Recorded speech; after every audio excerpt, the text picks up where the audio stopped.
নমস্কার, রকমারি রান্নাতে আপনাদের স্বাগত। আমার আজকের রেসিপি পাঁচমিশালি সবজি দিয়ে খেসারি শাকের ঘন্ট। বিভিন্ন রকম সবজি দিয়ে বানানো এই শাকের ঘন্ট দেখতে যেমন লোভনীয়, খেতে কিন্তু তেমনি সুস্বাদু।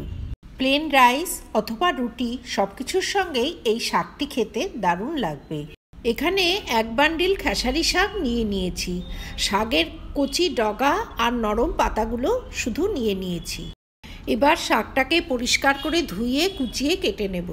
ঘন্ট বানাবার জন্য কিছু সবজি নিয়ে নিয়েছি। আছে আলু, বেগুন, সিম, বড় লঙ্কা আর এক মুঠো নারকেল কোড়া। এখানে ছোট এক বাটি নারকেল কোড়া, 3-4টে ছোট আলু, একটা ছোট বেগুন, 10-12টা সিম আর দুটো বড় লঙ্কা একই রকম মাপে কেটে নিয়েছি। সবজিগুলো নিজেদের পছন্দ অনুযায়ী যে কোনো রকমভাবে কেটে নেওয়া যেতে পারে, এতে স্বাদের কোনো তারতম্য হবে না। ফোড়নের জন্য নিয়েছি আধা চামচ পাঁচফোড়ন, একটা তেজপাতা, 3টে শুকনো লঙ্কা আর 2টো কাঁচা লঙ্কা। এখানে 2 চামচ হলুদ সর্ষে বাটা নিয়েছি। হলুদ সর্ষের বদলে কালো সর্ষেও ব্যবহার করা যেতে পারে। গ্যাসে কড়াই বসিয়ে দিয়ে দিলাম পর্যাপ্ত পরিমাণে সর্ষের তেল। তেলটা গরম হলে এতে কেটে রাখা আলুগুলো ভেজে নেব। আধা চামচ নুন অ্যাড করে গ্যাসের ফ্লেমটা হাই করে দিয়ে আলুটা কিছুটা সময় ধরে ভেজে নিতে হবে। এরপর এতে অ্যাড করে দেব অন্যান্য সবজি, যেমন বেগুন, সিম। আলুটা শক্ত সবজি, সেজন্য সবার আগে আলুটা অ্যাড করে দিয়েছি। গ্যাসের ফ্লেম হাই করে দিয়ে হাই হিটে সবজিগুলোকে কিছুটা সময় ধরে ভেজে নিতে হবে। সবজিগুলোকে ঢাকা দিয়ে কিছুক্ষণ সেদ্ধ করে নেব। এবারে বড় লঙ্কাগুলো অ্যাড করে দিলাম। হাই হিটে সমস্ত সবজি কিছুটা সময় ধরে ভেজে নেব। সবজিগুলোকে ঢাকা দিয়ে আরও কিছুটা সময় সেদ্ধ করে নেব। এতে আধা চামচ হলুদ অ্যাড করে দিলাম। এবারে হলুদের কাঁচা গন্ধ চলে যাওয়া অবধি কিছুটা সময় ভেজে নিতে হবে। এই তরকারিটি বানাতে কোনো রকম জলের ব্যবহার করব না, পুরো রান্নাটাই ঢাকা দিয়ে দিয়ে করতে হবে। এতে প্রচুর জল বেরোবে আর সেই জলেই সবজিগুলো সেদ্ধ হয়ে যাবে।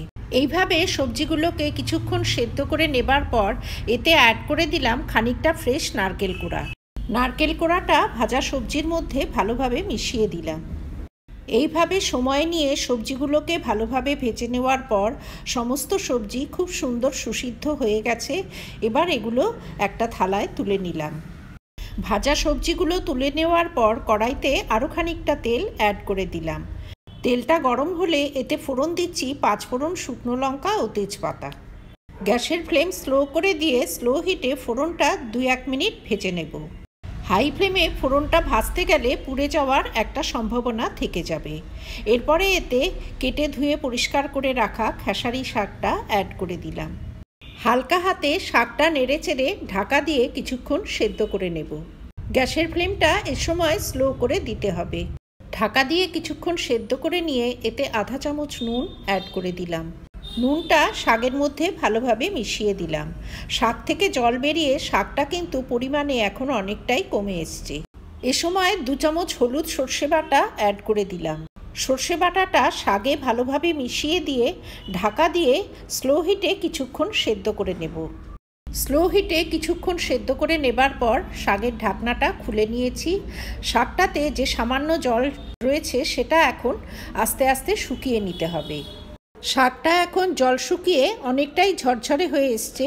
এবারে ভাজা সবজিগুলো এতে অ্যাড করে দেব। ভাজা সবজিগুলো শাকের সঙ্গে ভালোভাবে মিশিয়ে দেব। ভাজা সবজির সাথে শাকটা কিছুক্ষণ ভেজে নিয়ে গ্যাসের নবটা বন্ধ করে দিলাম। তৈরি হয়ে গেল সবজি দিয়ে অতি সুস্বাদু খেসারি শাকের ঘন্ট। সুস্বাদু এই শাকটি এখন আমি গরম ভাতের সঙ্গে সার্ভ করে দেব। হাতে গড়া গরম রুটির সঙ্গেও এই শাকের ঘন্টটি খেতে চমৎকার লাগবে।